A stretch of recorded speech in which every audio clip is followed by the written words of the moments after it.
Sudah dihadirkan hatinya ya. Bismillahirrahmanirrahim. La yushakkakannaka. La yushakkakannaka. Jangan sekali-kali membuatmu ragu. Fil wa'di adamu wuqu'il maw'udi. Dalam memenuhi janjinya hanya karena yang dijanjikan tak kunjung datang. Wa in ta'ayyani zamanuhu. Padahal telah jatuh waktunya.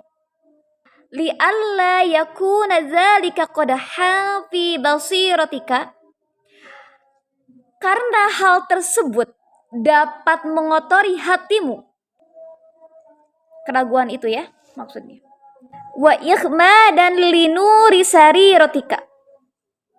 Dan keraguan itu akan memadamkan hatimu. Bismillahirrahmanirrahim. Ini lanjutan hikmah yang ke-6 kemarin tentang doa.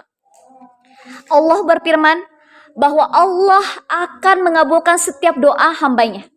Ud'uni astajib lakum. Berdoalah kamu kepadaku maka akan aku perkenankan doamu. Jangan sampai ada perasaan keraguan ketika kita berdoa. Kayaknya Allah mah gak akan ngabulin doa aku nih, gak akan dikabul sama Allah. Kalau ada keraguan dalam hati kita. Kalau misalkan kita punya perasaan seperti itu, maka itu akan mengotori hati kita. Dan berdoa itu harus dengan syarat-syaratnya, gak dihadirkan hatinya.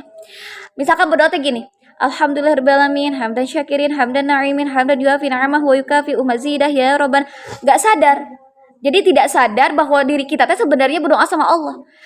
Dalam berdoa itu kita harus sadar bahwa kita sedang bermohon kepada Allah dan memohon bahwa diri kita itu lemah.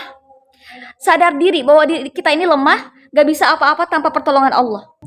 Harus yakin, harus sadar, harus menghadirkan hati dan menyadari diri ini bahwa diri ini tuh gak bisa apa-apa tanpa pertolongan Allah. Allah mengabulkan setiap doa hamba itu dengan 4 cara.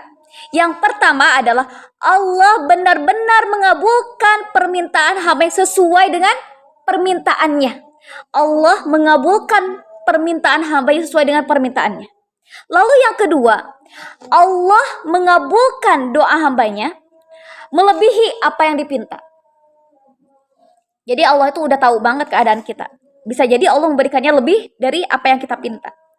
Lalu yang ketiga, Allah menjauhkan hambanya dari sesuatu yang dia pinta kepada Allah. Apa yang sebenarnya terjadi dalam diri kita ini belum tentu baik di hadapan Allah. Apa yang menurut kita itu buruk, mungkin itu baik bagi Allah. Doa itu ya sahabat pillah, santriwati, doa itu adalah saripati daripada ibadah. Bukan cuma memenuhi hawa nafsu kita aja. Jika niat kita buat berdoa hanya untuk keinginan-keinginan kita, ketika keinginan-keinginan duniawi itu nggak tercapai, apa yang terjadi? Kita kecewa, putus asa. Maka bagi orang-orang yang kuat keimanannya, bahwa doa adalah salah satu untuk mendekatkan diri kepada Allah, supaya menumbuhkan mahabbah kepada Allah, itu salah satunya dengan berdoa. Jadi doa itu kewajiban aku gitu, kewajiban kita. Nabi Muhammad SAW, beliau itu udah pasti sama Allah dikasih hidayah karena beliau ada seorang nabi. Tapi beliau selalu memohon hidayah kepada Allah. Ya Allah, berikan aku petunjuk, berikan aku hidayah, berikan aku hidayah. Beliau selalu minta kayak gitu. Makanya santriwati, bahwa doa itu bukan cuma pengen kita memenuhi hawa nafsu kita aja. Pengen ini, pengen itu, pengen duniawi. Kalau misalkan hal itu kita benar-benar kekeh terhadap dunia itu, kalau misalkan tidak tercapai, kita putus asa dan tidak berdoa lagi kepada Allah, tidak percaya lagi kepada Allah. Padahal kita harus yakin bahwa setiap doa yang kita panjatkan udah pasti akan Allah kabulkan. Itu harus yakin, syarat dalam berdoa. Yakin, tidak boleh ragu. Ya Allah, aku yakin bahwa janjimu adalah pasti. Ya Allah, janjimu adalah pasti. Engkau tidak pernah ingkar. Ampuni aku jika ada keraguan dalam hatiku. Yang keempat itu adalah Allah menggantikan doa yang kita pinta dengan pahala yang akan Allah berikan di akhirat kelak, pada hari kiamat kelak. Udah pasti akan Allah berikan. Jadi kita harus banyak husnuzon sama Allah. Mungkin doa aku misalkan belum di Allah kabulkan, itu jangan kita merasa tidak akan dikabulkan. Allah akan mengabulkan doa kita. Kalau misalkannya tidak Allah dijawab di dunia, mungkin akan Allah berikan di hari kiamat kelak. Jadi husnuzon aja, insya Allah. Karena kehidupan abadi kita, santriwati harus ditekankan ya. Kehidupan abadi kita bukan di dunia, di akhirat.